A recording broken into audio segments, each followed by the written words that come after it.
Hello, and welcome to the Drywall Podcast. I'm your host, Nick Harmon.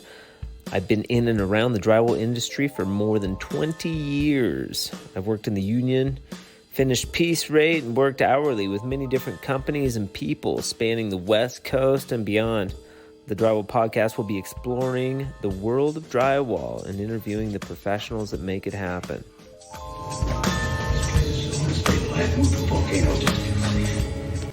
This podcast is brought to you by Fresco Harmony. Fresco Harmony is the world's first color joint compound system to create beautiful walls, whether you're going over existing painted texture or level 3 finished drywall. This is my new least favorite place I've ever been in. I spent a lot of time here. And trust me, it doesn't get any better. We'll be discussing all things drywall. This concept began with the Facebook groups picking unique topics, discussing application techniques, and the characters and the comedy that ensued. Let's get into it. Super excited to be talking with Josh Gray, the drywall artist out of Littleton, Colorado. That were like elders that were teaching me, but in all fairness, they shouldn't have been, right?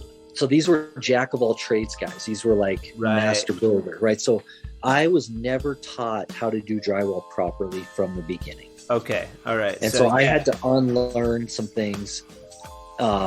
Honestly, this sounds terrible, and I know a lot of people probably think I'm a hack, but I didn't learn how to do drywall until I got on Instagram. Dead serious. So without further ado, Joshua Gray.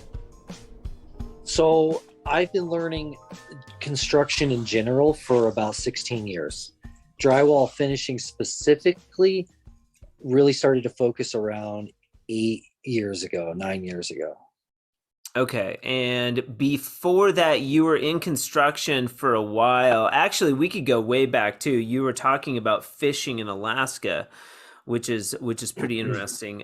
Tell me that story about how you ended up in fishing in Alaska for a period of time and why you came back. So that would have started in 1996, and that was the year after I graduated from high school, and I was detailing cars in northern Colorado. And there was some guy that I worked with that had a book that had contact information for all of the onshore and offshore fishing companies in Alaska, all, the whole scope, all the way like to northern Alaska to southern Alaska. And I asked if I could borrow his book, and within a week I had an interview set up with a company in Seattle. And so in the next couple months, I'm still 19 years old at the time, went to Seattle by myself. I bought a bus ticket and went up there. I had a couple friends of friends that I stayed with in Seattle while I did my interview process. And that kind of started a 7-year exploratory journey of Alaska and Seattle, pretty much by myself, going back and forth a couple times a year. That's pretty cool. What time period was that? What year? So that would have been 1996. Oh, wow. And that first year I went fishing. Actually, the first year I didn't fish. The first year I worked at an onshore processing plant in Dutch Harbor, Alaska. Okay. So and was that is that sort of like a vetting process before you go fish? They throw you into sort of a situation where they can see what you're made of? Not necessarily. It was more where I was vetting. I was going up and I didn't really have the courage to get on a boat. I had heard all these like horror stories about getting on the wrong boat or with the wrong company. So I figured I would just start at a plant, and, the boats would come out, they'd bring all their fish in or crab, and they would offload, and then we would take over with the processing at that point. So you have a son. Do you have any more kids? Yes. So I did meet the woman of my dreams, Nikki. You guys may know her, but she's on Instagram. And sure. I met her when my son was 3, and she had 4 kids. And so over the last 15, 16 years, I've raised 4 stepkids. I adopted one of them as my own. Beautiful. Successfully co-parented with the other father. Great. So it's, So there's a yeah, little it's been, herd there. There was a little herd there. That's a lot. So 5 kids total, correct? yeah, Or and you shared one between the ex and like I co-parented with my ex, right. and then and then essentially co-parented with Nikki's ex. You got a new kid now. Um, you got a job with a construction outfit, is that right? Yeah. So I started off in Denver when I first moved here. So I didn't have any connections. I left a town that I grew up in. I left all my friends, all my connections. So I'm down here in Denver, kind of starting over, and I was doing the rent a drunk thing, the labor ready, and I had a truck. And so because I had a truck, I got paid a little extra to Oh drive yeah. other rented drunks to work.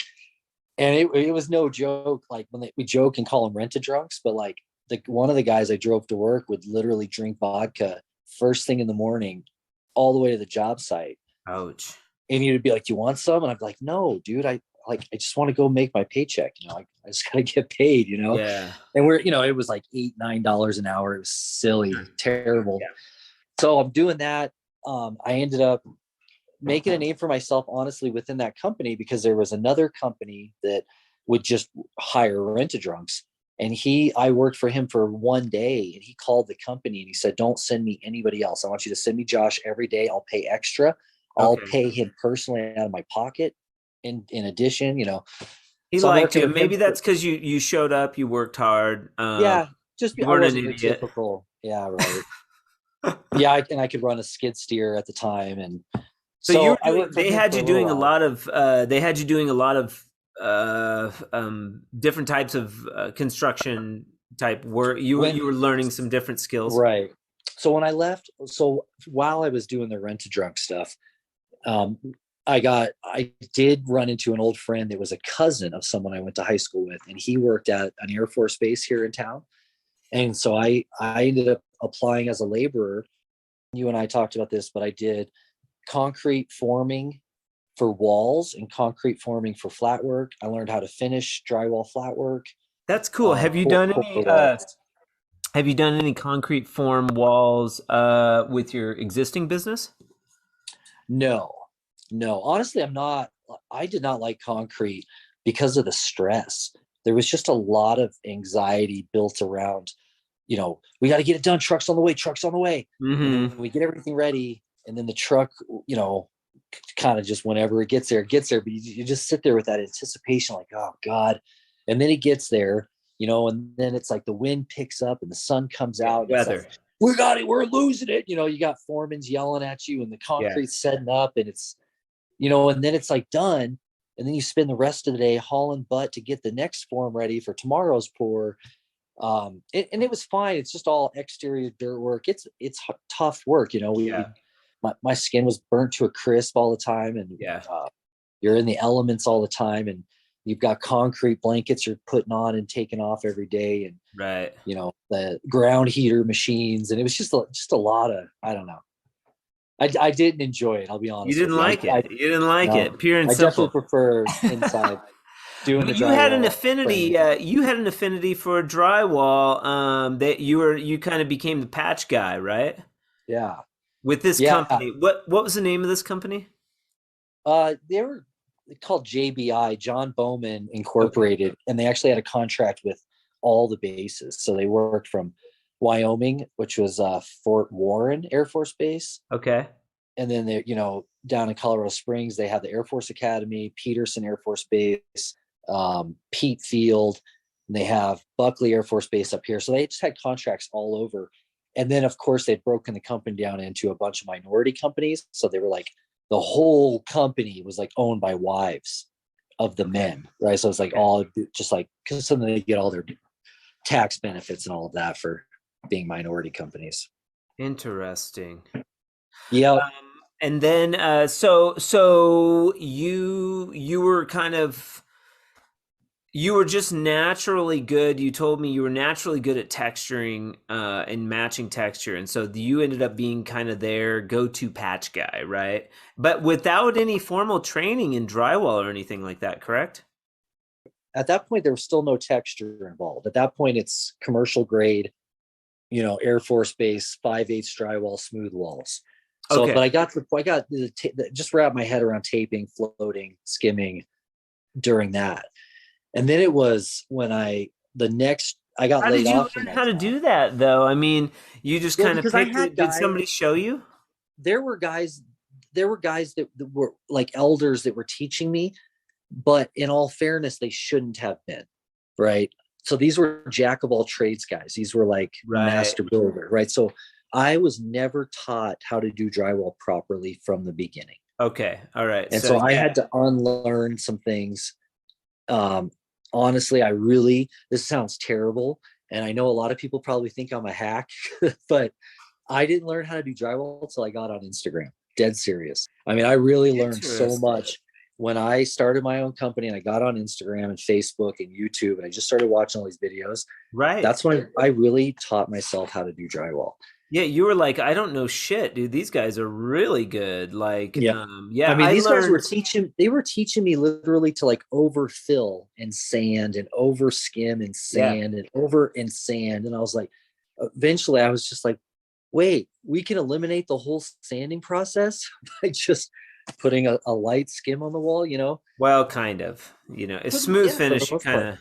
But And there'll be you people that can. I mean, any good finisher really doesn't need to sand until the last coat, or shouldn't have to. So Sure. That'll probably be up for debate. I always see like these dudes going on the Facebook groups, and they're like, I don't have to sand at all. I never sand. What are you guys doing sanding? And I remember working in the union, and I mean, there were some good dudes, like the old school salty guys that were really good with the Darbies. yeah, And we still like to get true level 5. Stop me if I'm wrong. You got to have a light, and you got to like sand that wall. And like, there's no way sure. around it. It like No, has to yeah, be. but that's still your final coat, really, if you think about it. Yeah. I mean, in like when I did texture down in Arizona, you could kind of get away with just brushing that final coat a little bit, Mhm. I was running the box twice, 2 coats with the box, and then you'd brush off your stuff, but they'd still go and they'd nitpick it, and Yeah. all of that. But you are sort of the patch guy. You're picking up things on Instagram, which is very interesting to me. So you had, at that point in time, you had a perception shift. You're like, I'm doing drywall. I've learned from a couple of hacks, but then you're seeing like these drywall pros on Instagram and maybe social media, and you're like, whoa, I could do this way better. And so did you start doing more larger projects at that point? So the timing's a little bit off on this. So Okay. at Buckley, I worked there and became their patch guy, like you said. Okay. But in 2008, so this is like 4 years after I started there, we All get right. laid off, right? That's when the kind of the market crashed. We had the big market crash in 2008. So I Right. get laid off. I start to fiddle around with framing and finishing basements for a guy who has a couple jobs. Okay. I did that for about 6 months until work ran out. And then I was kind of back to square one. I was like, well, then I was really like thinking about my career choice. I was like, do I really want to do drywall? Now how old am I? I'm like in my early 30s. And I'm like, I don't even know what I want to do. Like, I don't. Yeah. So I started thinking like maybe I need an office job, or maybe I should do something white Yeah. collar, or maybe I should Go, get into sales. And go back to college just maybe or kind of something. just lost. Yeah. And ironically, I didn't tell you this, but I did get into sales for 1 year. Nice. I got into a company in Castle Rock called Colorado Trailers. They hired me to go around the yard, service trailers, park trailers, make the show area look good. And then I became a salesman, and I did that for about a year, and I actually got better and better at it. But I still wasn't a huge fan of it. It Yeah. was just something that just didn't feel right. To this day, I'm not a big fan of sales, but Right. yeah. So good And on you. Good on you for that, for continuing the search. right. And so that kind of fell through after about a year, it kind of fell apart. And then I got another real job. at a place in Denver that's pretty well renowned. They're like on the radio all the time with commercials. They've been around for almost 40 years. They're famous for resurfacing cabinets. So they put 1/4 inch veneer like over cabinets with new door fronts. So it's like a cheaper way of redoing your kitchen. Yeah, we call that lipstick. Like, Yeah. Well, and that's they build custom cabinets. They do everything. Like they'll Okay. strip your whole kitchen and bathroom and redo it, or they offer more affordable, ways to refurbish. Okay. So anyways, I became their drywall guy, started the drywall department. They gave me a lot of freedom to like order anything I wanted through their warehouse. I started getting contracts on my desk I got a desk, I got contracts. And so I'm in charge of getting these contracts completed by Friday. So I did this for 3 years. Work became more and more, it's just like, well, we need you to do this many kitchens. Now we need you to do this many kitchens. Okay. So I was like, well, I need help. Right. So we ended up hiring 3-4 guys over the course of the 3 years that I was there. So now I'm in charge of 4 guys. I'm doing my own kitchens, in charge of them doing their kitchens. And it got to the point where it was so stressful. I was just stressed out. I just turned 40 years old and I was like, oh my God, I just can't handle this. Yeah. Because the help wasn't very good. The expectations and timelines for scheduling on the kitchens wasn't practical. Okay. I was offering suggestions. They weren't taking them. And then I just said, hey, listen, I want to turn in my notice because they wouldn't give me a raise. Yeah. And I was making like $22 an hour, doing all my stuff and managing their stuff. And it just didn't seem right. Sounds like they should have paid you a little better. Did you ask for a raise? Yeah, I did. He's like, well, we just can't afford to give it to you right now. Sure. And I just noticed now they're trying to hire drywall guys at $35 an hour. and this is just, Idiot. back when I was like asking for another $1 an hour. I was asking for 23, 24. And then real finishers working downtown Denver, like in the sky rises. Yeah. They're getting paid $27 an hour. Oh yeah. Uh-huh. And I'm getting paid 22 to manage like 4 guys and myself and all the projects. Now, is there a strong union drywall in Denver? No. No, That's unions okay. in Colorado are practically non-existent. Okay. There's not a good carpenter union. There is no drywall union that I know of. I mean, I've never even heard of guys in the electrical or the plumbing trades talk about it. It's just not a thing. They're still paying decent, not probably. The money's great. Okay. The downfall, and I don't have a lot of experience with unions, but I think the downfall to not having that union exposure here is the unions hold the trades accountable for how good the work is, right? So they're the quality control, and we don't have that. They set so you get a lot of hacks. You get a lot of hacks here. You get a lot of guys that don't finish their work. You got a lot of guys that won't come back in warranty or clean up their work. Yep. And there's a lot of fly-by-nighters, guys that come in from out of state and they're like not even legal and they're just blowing through jobs. And so there's that too, for sure. Yep. Very cool. So you're like, well, thanks, but no thanks. This is more work than, they should have given you the $1 an hour raise. So Josh is like, I'm going to go out and I'm going to become a drywall artist. And I'm so happy that they didn't give me this. I was 40 years old and I told the president of the company, I said, listen, I really like you guys. I really appreciate everything you did for me. I said, but I'm 40 years old. I have this like desire to go start my own company. And I said, if I don't do it now, I'm never going to do it. And he gave me his blessing. And he said, if it doesn't work out, you can come back anytime. That's cool. And he said, and if you ever want to like come bring business to our table and we can talk about like just giving you all of our drywall work. Like I had the opportunity to take all of their drywall work. That's super cool. But I just didn't want to because the scheduling was so messed up. And I just knew that, they would expect everyone to work in the kitchen on the same week, because you'd have plumbers and electricians and they're opening up drywall, putting holes all over the place while you're supposed to be fixing it and putting it all back together. Right. And it was like, and they were like, well, we need it done by Friday. Yeah. And I'm like, well, how can I, I was like, it just wasn't practical. And so basically I took that with me, and all the GCs that I approached with my new business, I told them, I said, listen, when it's drywall work, I want everyone to be out, and I said, I want to be the only trade in here. I said, it's a messy trade.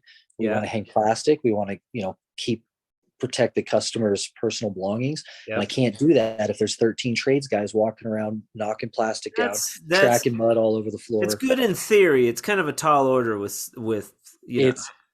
Yeah, but that's the cool thing about making your own business is I can do whatever I want to do. You can design it. And to be honest with you, every contractor I work for has followed through with that, with the exception of some emergencies, which happen, in construction. So but everyone has been very You've inspired me. It makes me feel, we do a lot of residential. So I am just dealing with like the homeowner.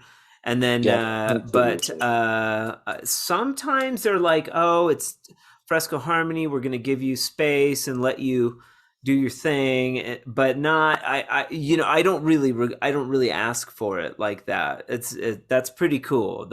And I wouldn't ask for my customers. I wouldn't ask that, but for the actual GCs that I've contracted with, because there's like 3 companies that I regularly, like, they keep me busy. And if it wasn't for them, I would just have to sell more work myself. So it's it's just you. It's me and my partner TK. Okay, TK. Yeah, and when I say partner, I mean 45-55. So I do all of the paperwork, I do all the sales, and I just give him his schedule every week and give him his jobs, and he takes. So anything we do together, where we work from beginning to end, he gets 45%. He's on social, right? TK? No, not on his own. He's just on I embarrass him on my stories sometimes. Okay, cool. Yeah, but he's older. He's like 57, 58, and he's just not in social media. So how long have you been with TK? Okay, so at my last job, he was the last guy I hired. Okay. And so when I left, he came back to me 6 months later and he said, I want to come work for you. Nice. I said, okay. So I already knew that he was a good guy. I knew he did good work. So it was like right away I had a helper, Yep. So eventually I just started giving him all the small stuff, all the small patch and repairs, because he's older and doesn't want the really big jobs. And then I give him, and then he takes 85%. How do you bid that? Okay, so 45%. So you bid the job, and you're like, okay, this patch is going to be $500. Well, TK gets 400. Or TK gets 200. I get 300 or whatever. Yeah, let me go back.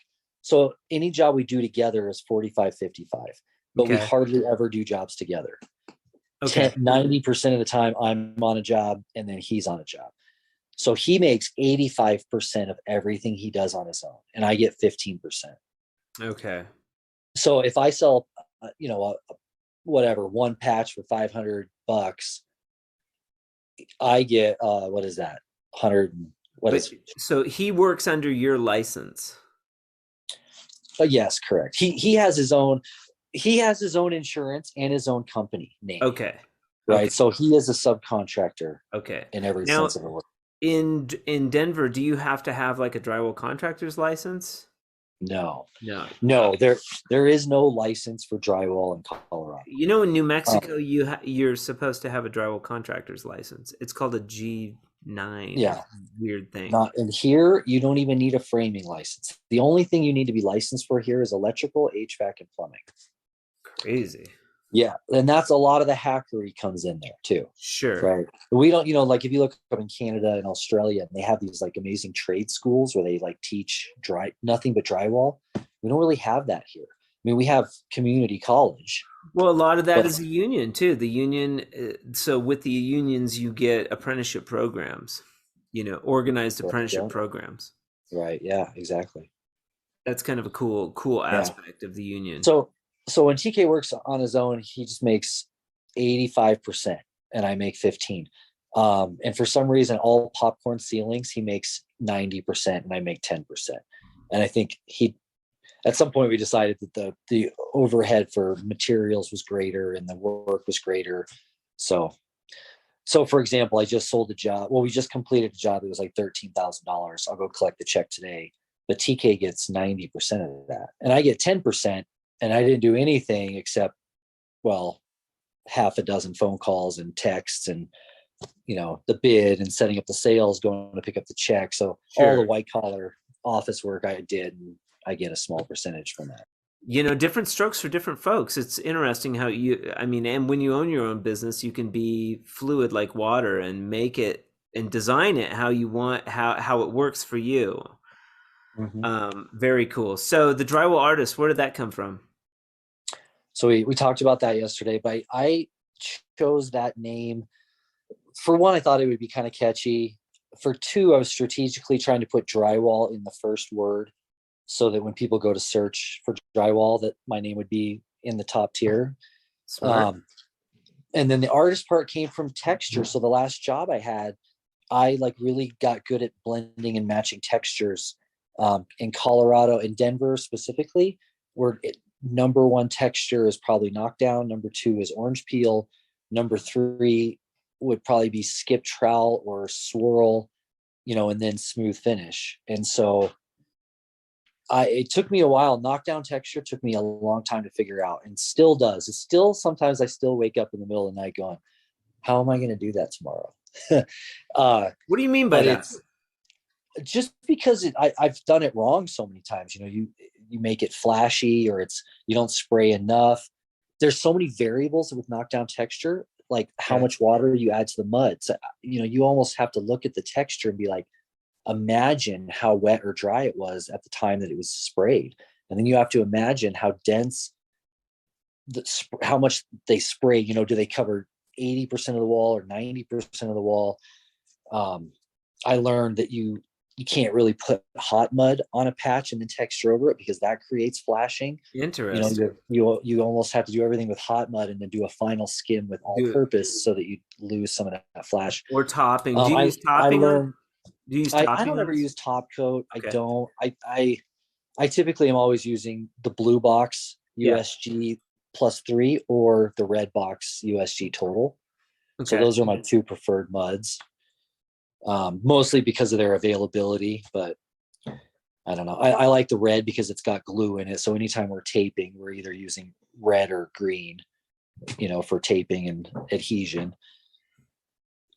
But the +3 is good for everything really, but it shrinks a little bit. So it's usually, Mm-hmm. top coat or texture mud. Yep. Very Yeah. cool. Fast forward to today. So this is sort of how things are being ran today. Now, did you get the name the drywall artist? See, I was thinking part of that you were sort of bootlegging the drywall art from Trimtex, like that sort of brand a little bit. I wasn't. I don't even know if I was aware of it at the Sure. time. And it wasn't really until I started an Instagram account and started looking at things. Sure. And I started looking, I've always been fascinated, and I've messed around with it a little bit, but like the drywall in Iran, the Yeah. three-dimensional ceilings and stuff. Yeah. And it's like, some Yeah. of it's super Beautiful. corny, but some of it is amazing, That's like, gorgeous. yeah, I think it's so cool. I think it'd be really fun to go work on some of that stuff and complete those Yeah, projects. I mean, those guys are probably generational. They're picking up Yeah, tricks and tips from like, great great grandfather, sure. passed Right. down through generations. I mean, that work is really it's art. It truly is Mm. art. Yeah, with the fresco, we'll get into like stenciling and etching a little bit, that's kind of Yeah. fun. But I have done some of the step bowl. That's a lot of fun, and the expansion joints, the reveal bead. Yeah. That's a lot of fun to play with. Yeah. Yeah. Yeah. I don't know. I did one project with all the Trim Tex tearaway bead, but we Okay. went into like a mid-century house in Denver, 100-year-old house, and they just put in new modern metal brown windows. And I Okay. was like, and we had to do, returns on all of them. And I was like, oh my God, this is going to be a nightmare. First of all, because they were metal. And I was like, dude, if we scratch these windows, like I didn't even know if there was touch up paint, but I was like, we got to figure out how to do this. So Right. the tearaway bead was the most obvious. I was like, this is Sure. the tearaway bead. If anything, it protects the metal from your drywall knives, like while you're putting all your coats on. And then in Yeah. the end, you just pull it off.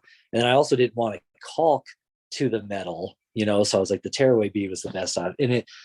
And do you know Mudman Dan Gray? Yeah. Yeah.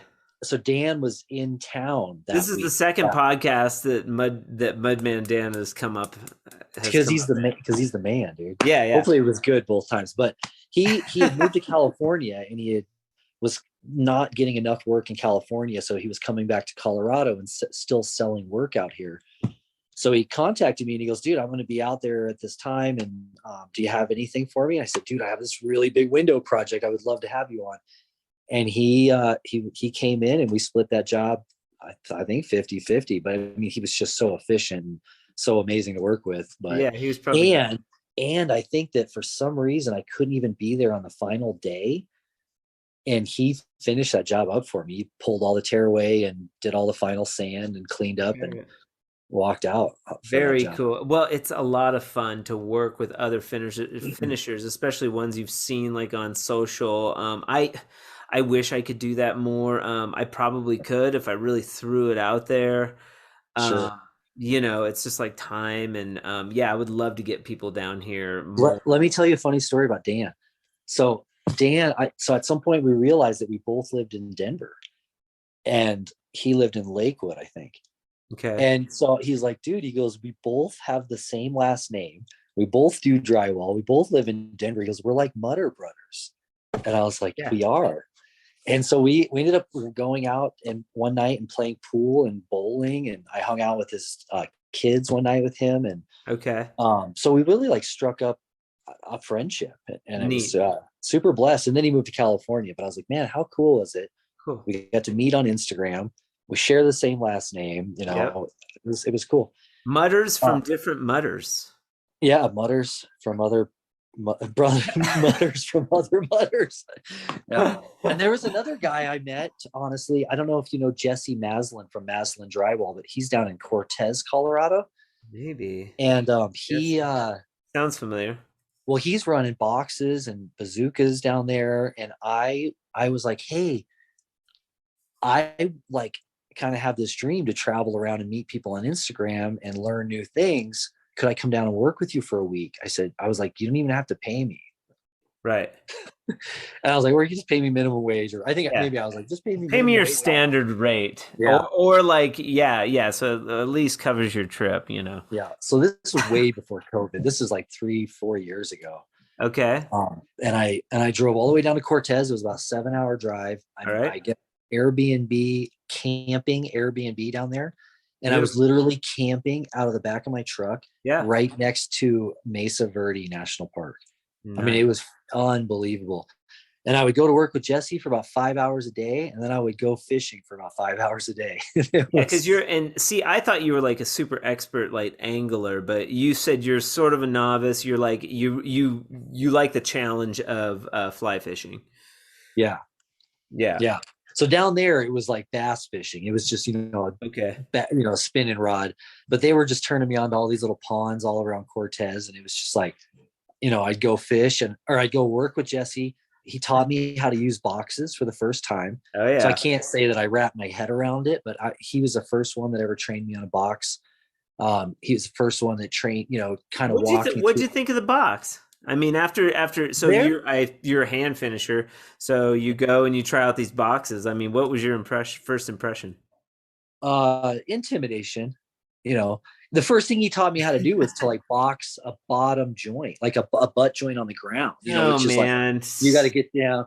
I would have given you like some see, this is like drywall finisher mentality, and this is what they do with like apprentices too in the union. They like put you in a closet with like with a banjo, and I think it's more torture than anything. But I'm always like with Fresco Harmony, I'm the complete opposite. I will give somebody a simple wall so that they can start figuring out how to do it. Don't put somebody in a closet with a box if they've never used it, man. Give them some gravy bands to run, Yeah. That's just me, man. That's just me. Jesse's old school, man. I appreciate that too. Yeah. That's so he gave you some hard bands to run and you sort of like wrangled through it. I mean, are you like ready to figure? Are you ready to buy a box now? Not at that point. And then honestly, I ended up I got boxes, and off of his recommendation, I said, listen, I don't know if I want to spend, I don't use them enough to buy Columbia. I said, what do you recommend? And Jesse goes, Drywall Master. Okay. And he goes, they're the best bang for the buck. He goes, in my opinion, they're second to Columbia. You know, we're not even in the North Star level. You know, this is like whatever. It is what it is. But so I bought the Drywall Master boxes. Okay.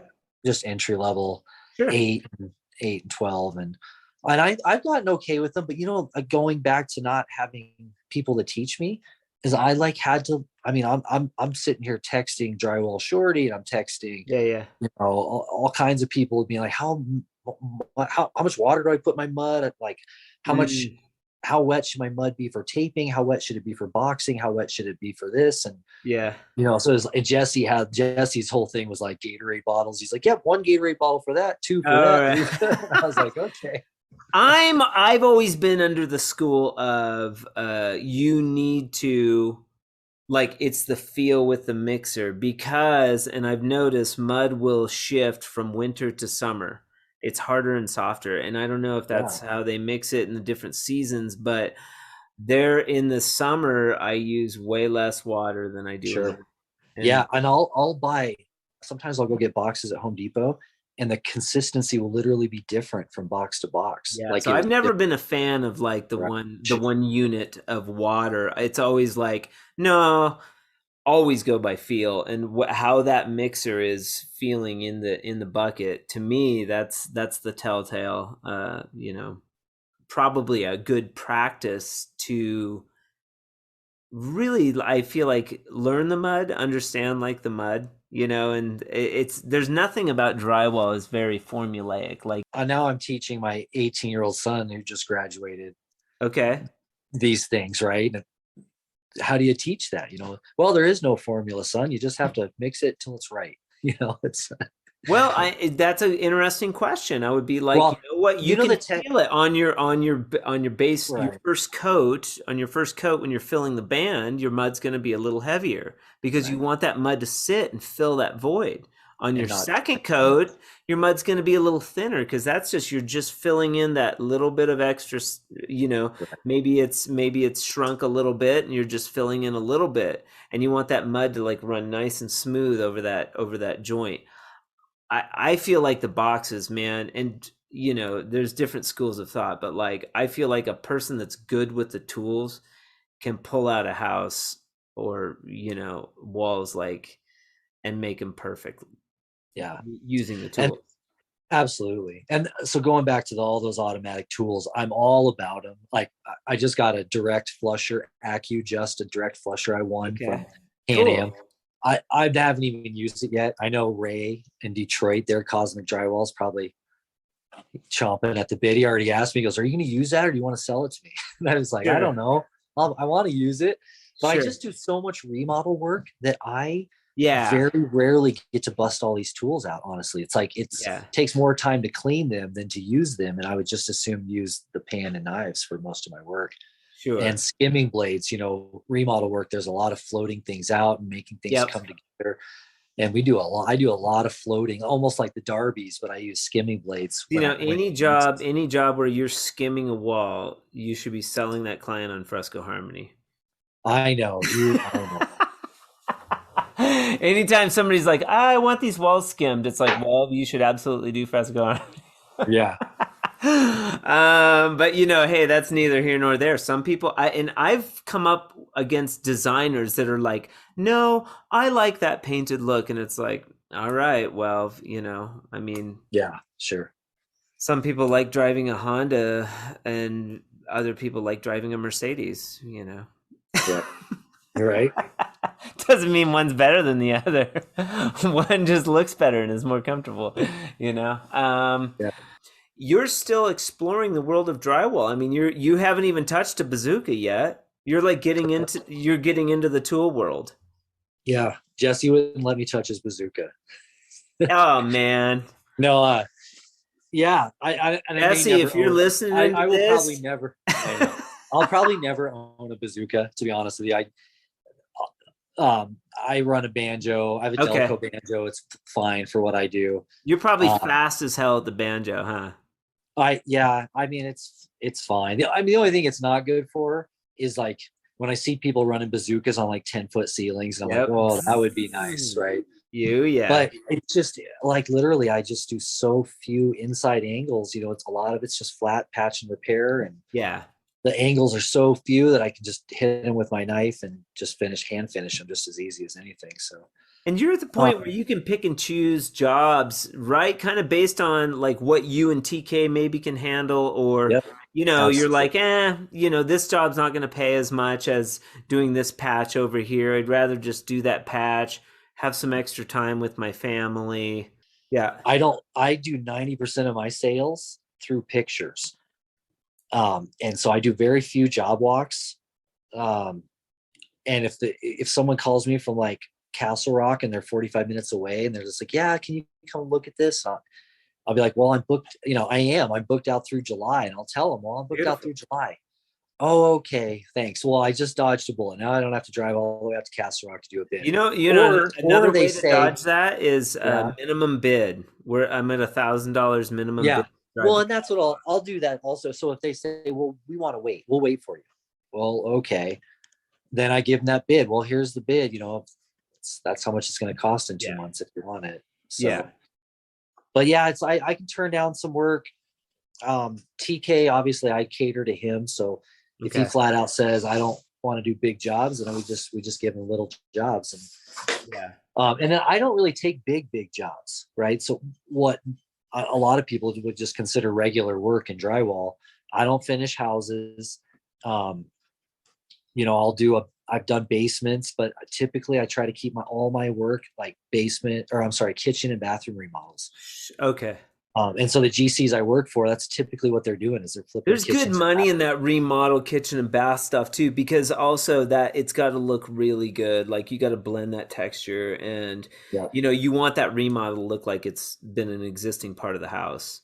Yeah. So that's technical, and the money well. is good. Yeah, the money's good for sure. Yeah. So the other day I put on my story, I had 12 sheets of drywall and I was stocking them in the house. And I said on my story, I was like, yeah, it'll probably take me like, 3 or 4 days I said, this job is going to be about a week and a half. And some guy messaged me and he's like, a week and a half for 12 sheets of drywall. He's like, I just hung 60 sheets and finished them in 3 days. And I was like, well, yeah. I said, but I saw that post.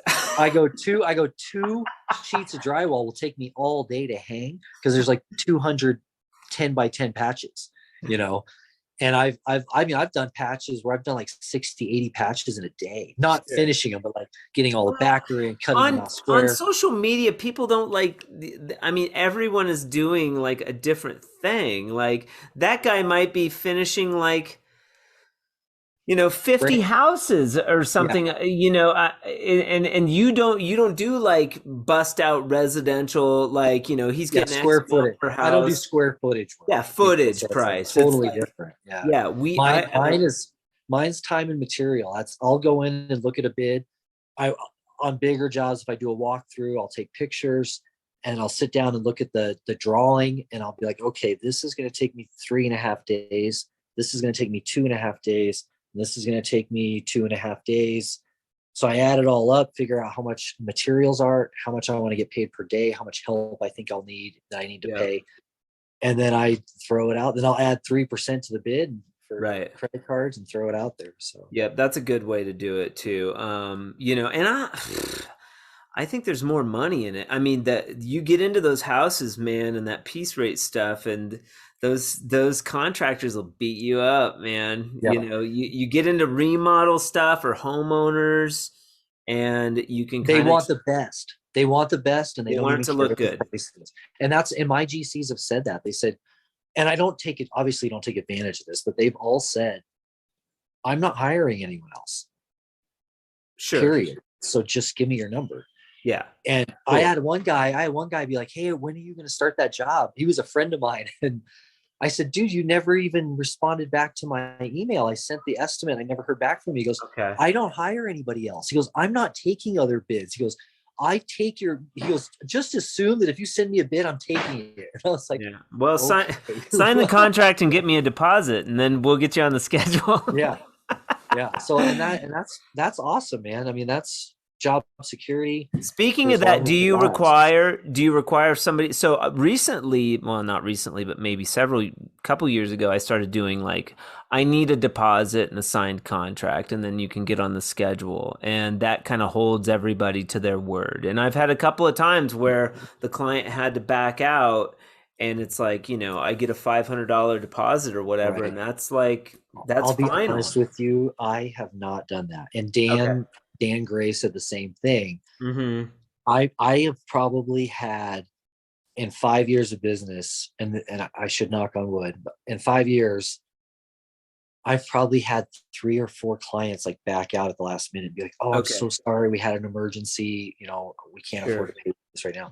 Yeah. So it kind of sucks, but it hasn't, nothing has bit us in the ass to the point where I feel like I should take that step, even though I probably should. Okay. It's not an issue. Doesn't It sound. has, we've never even had non-payment issues. One or two ladies in the past ended up not wanting to pay TK for whatever reason. Sure. And TK said, he goes, "Josh, he goes, I scraped that texture off 3 times. I shot it 3 times. It looked good all 3 times." He Yeah. goes, "This lady didn't want to pay from the beginning." And so then I called a lady. I said, "Listen, we're walking out. TK's going to clean up his mess. You don't pay us, we're done." Well, Yeah. okay, well, and it's like, what do you do? It's like, Yeah. for $500, it's even 1,000. It's not worth going to fight someone in court over it. So Cool. Well, like like I love like this direction and talking drywall, talking numbers, bad experiences. How do you do this? How do you do that? Oh, you're not running the tools. I mean, you make your money doing, remodel, which I think there's a large area of, there's a large margin for making good money, charging what you want, being competitive, doing good work. That's a completely different business model than I do piece rate on houses. I sub out the hanging. We're at $1.40 a square foot or whatever. I make X amount per house. I have X amount of this and that. And, because there's drywall companies that'll make here, they'll work for big builders and make $500, $1,000 a house, like hang finish and texture. right. And they'll do a contract for 50 houses or whatever. Yeah. But then they won't get dirty, right? Like those people are making that money without touching anything because they sub it all out, correct? Well, the subs are touching something. Well, yeah. But right, yeah, but it just depends. 500 or $1,000 a house without doing any work on it. In Correct. theory. In Yeah. theory, there's a lot of there's probably a lot more management that goes into that, And I've had some of those opportunities dangled in front of me. I have friends from high school that are into building, and they're like, "Dude, I got 85 units up in Keystone if you want it." And I'm like, get yourself "No, a crew. Get yourself. I don't." I never wanted to do that either. It was like people are like, you should have a drywall crew, and I'm like, I don't want to do that. I don't do well with stress. I really don't. When I started my own business, I started it so that I could manage my stress. And between coping skills that I've acquired over the years and just being in charge of my own schedule, I have essentially eliminated most of the stress in my life. I don't work weekends. I leave weekends smart. open. I'm okay working weekends, but I leave them. Pardon my French, but I call them like "oh shit" days. So I never schedule work on the weekends, and that way, if a project is running late, I know I can go work on it on Saturday. Or if you want to just take a nap. You don't need I an don't even know. excuse. You don't need an excuse to take the weekend off. I have You want to not hang taken- out with your 5 kids. True. No, I just compare. You got to. I don't know. Sometimes you feel like you're keeping up with the Joneses on Instagram, but I see people work all weekend. And it's crazy. I know. There's But all the more the dudes the that same like post on Sunday. Oh, who else is working on Sunday? It's like, not me. Yeah. But then again, I see those people going on vacation to Mexico all the time too. So Oh, sure. that's probably why they're working. That's why they work weekends. I think if you're in this trade, you know how to work hard and you know how to hustle. And how did you get into social media and wanting to like sort of do that? Are you wanting to build a bigger brand on social media? Is that a big deal to you? everything I did on social media was for experimental purposes only. Okay. I really didn't know what was going to happen. But again, I had another friend from high school, and I said, John, I'm starting an Instagram page, and I said I already have like 1,200 followers. I said, how can I get more followers? How can I monetize myself? What do I do next? Okay. And and this is probably even before TikTok kind of got big, but he was like, well, Josh, you can't monetize yourself on Instagram. He goes, no one has monetized themselves on Instagram yet. He goes, Who are you asking this? he's like one of the biggest like social media influencers in the country. He's like, he writes for Forbes magazine, he writes for all of these like on like computer, like on, I don't even know what to call them, but like online news outlets. What's his name? Like, What's his name? his name is John. Now I'm drawing a blank on his last name. I'll get back to you on that. I don't know why I'm just drawing a blank on his last name, but so he's actually been all over the world to talk to people about how to like build their brand and how to build social media presence and all that stuff. So when I reached out to him, it was just like, it just seemed like it was a no-brainer, and so he showed me, like, he's like, you can buy followers, you can do this, you can follow people back, you can do giveaways, it just kind of opened my mind to all that. Okay. But I remember when I first got free stuff from Marshalltown, and they had sent me some knives, and then they asked me what else I wanted. And I said, well, I want the texture machine. So they sent me all this stuff, dude. Sure. And I called John and I said, dude, I know you said you can't monetize Instagram. I said, but dude, I just got like $3,500 worth of stuff tax free. Beautiful. And he was like, really? And I was like, yeah. Shout out to Marshalltown. Yeah. Right. And then next thing you know, I'm like, you're winning contests, or people are just sending you stuff to try out. Like, I've gotten skimming blades, all kinds of stuff for free. Sure. Probably in 5 years, I probably got $4,000 to $5,000 worth of free stuff, tax free. Neat. So that was super cool. But I started doing giveaways. I started liking, I would go to like Drywall Nation, and I would just like all the people, or I would follow all the people that follow Drywall Nation, right? And then some of them would follow me back. But this is what I want. This is the good stuff, that like, if you're on the Drywall site, you've got the podcast on, you're listening to two drywallers talking, it's entertaining, and it's not like, oh, that guy's a hack, or whatever. It's not like listening to something boring that we wouldn't want to listen to, so it kind of has to be by a drywaller, right? Right. Yeah. No, it's good. I'd listen to it. Have you listened to Paps or Christy? Well, I just kind of announced that Christy's. I intend to. Yeah, I haven't had a chance to listen to anything. Well, it's something you can throw on your earbuds, or you can put on in the background on your next job. And, they're good. Like, I've listened to both of them twice. And I mean, I try to be like non-biased, they're good. Like, it's, I like what you're doing. And I think repetition wins every time. Oh yeah. I have a friend who started a podcast in California, and he started off with like 79 downloads, and now he's got like well over 10,000 downloads. Whoa. And so it starts off slow and keeps going, but you just got to keep going. So I've got a list of over 50 people, and I wrote down a couple here, I mean, oh yeah, Mudman Dan. And I mean, there's and the hardest part is like, well, who am I going to call next?